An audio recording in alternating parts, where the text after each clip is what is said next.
کل کے آئے ہوئے سیاسی اداکار جھوٹے وعدے اور کہانیاں طوطا مینا کی کہانیوں پر اکتفا کر رہے ہیں، ان سے یہ سوال ہے کہ انہوں نے آج تک گلگت بلتستان کو کیا دیا؟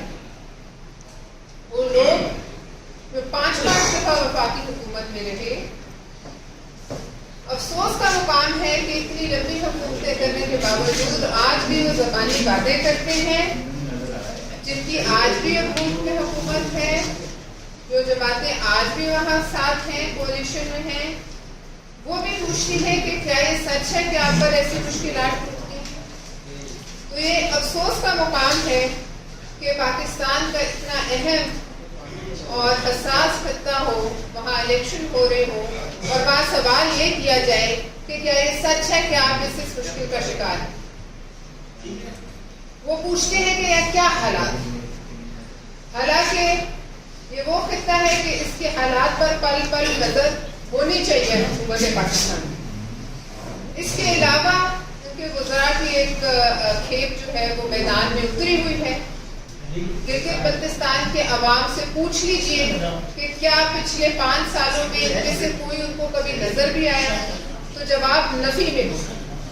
اور مزیدار بات یہ ہے کہ وہ کہتے ہیں کہ اتنے 100 میگا واٹ بجلی بنا دینا ہمارے دائیں ہاتھ کا کھیل، لیکن ہم نے 5 سال میں نہیں بنائی اور نہ اگلے 50 سال میں بنائی.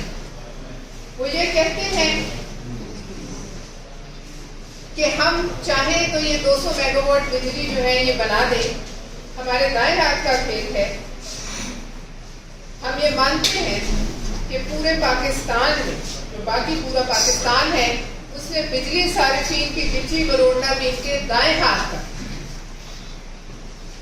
اور جو خود وہ لوگ وہ مجبور پاکستانی جو خود سے بندوبست کرتے ہیں، جو سورج کی مدد سے سولر اپنے گھر میں جنہوں نے بجلی بنانے کا انتظام کیا ہے، جو سولر پینلز پر حکومت پاکستان کے وعدوں کے مطابق لاکھوں روپے اپنی جائیدادیں اور اپنی قیمتی سامان بیچ کر لگا چکے ہیں، ان کی گچی مروڑنا بھی ان کے بالکل دائیں ہاتھ کا ہے. اور یہ وہ لوگ ہیں کہ ان کا بس چلے تو یہ سورج کو بھی CCD کے حوالے کرتے ہیں کہ یہ غریبوں کی چھتوں پر کیوں چمکتا ہے. اس کے بعد ہم الیکشن میں جو اس وقت بے ضابطگیاں ہو رہی ہیں اس پر آئیں گے. میں یہ ضرور کہنا چاہوں گی کہ پاکستان پیپلز پارٹی کے جلسے آپ نے دیکھے، عوامی ریسپانس آپ نے دیکھا. پاکستان پیپلز پارٹی بالکل کانفیڈنٹ ہے، بالکل یقین ہے، پرجوش ہے کہ ہم اس الیکشن میں انشاءاللہ میدان ماریں گے، کیونکہ لوگوں کی سپورٹ واضح طور پر ہمارے ساتھ. باقی مخالفین کے آپ نے جلسے دیکھے، وہاں چند لوگوں کے علاوہ آپ کو کچھ نظر نہیں آتا. الیکشن سے قبل، لیکن الیکشن سے قبل آپ دیکھیے کہ اربوں روپے کے منصوبوں کے اعلانات جو کیے جا رہے ہیں وہ الیکشن پر اثر انداز ہونے کی ایک کھلی کوشش. آپ دیکھیے کہ ایک موٹر وے اناؤنس کی گئی چلاس تک، اور اگر یہ موٹر وے اور یہ منصوبہ اتنا اہم تھا تو اس سے پہلے اس کا گزشتہ 3 سالوں میں اس کی کوئی ذکر آپ نے نہیں سنا. اس پر گزشتہ 3 سالوں میں کیوں پیش رفت نہیں کی گئی اور عین الیکشن کے دوران ہی چند دن پہلے اس کا اعلان کیوں کیا جائے؟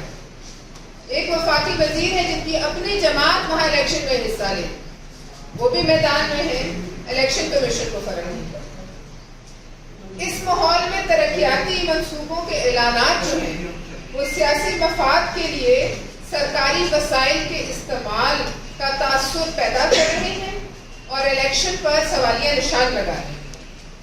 ایسی پارٹیاں جو کہ ٹانگا پارٹیاں ہیں، ان ٹانگے پارٹیوں کی سواریاں بھی کہہ رہی ہیں کہ ہماری بات ہو گئی ہے، ہم بھی عوام پر مسلط کر دیے جائیں. انتخابی مہم کے دوران بڑے بڑے ترقیاتی منصوبوں کے اعلانات یہ تمام الیکشن کے ماحول کو پرگندہ کرتے ہیں اور الیکشن کے میدان کو غیر مساوی بناتے ہیں. وہ لوگ جنہیں اپنے محلوں میں کوئی نہیں پہچانتا وہ بھی کہہ رہے ہیں کہ ہم ایوانوں میں بیٹھے. لیکن عوام اب صرف اعلانات نہیں بلکہ فنڈز کی منظوری، PC1، ٹینڈرنگ اور عملی کام کا آغاز دیکھنا چاہتے ہیں۔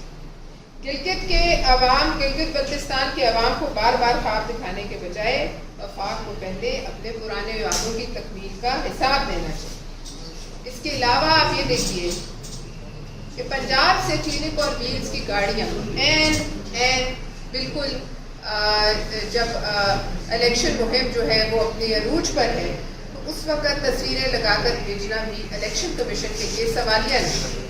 الیکشن کمیشن گلگت بلتستان کو ان تمام چیزوں کا سخت نوٹس لینا چاہیے۔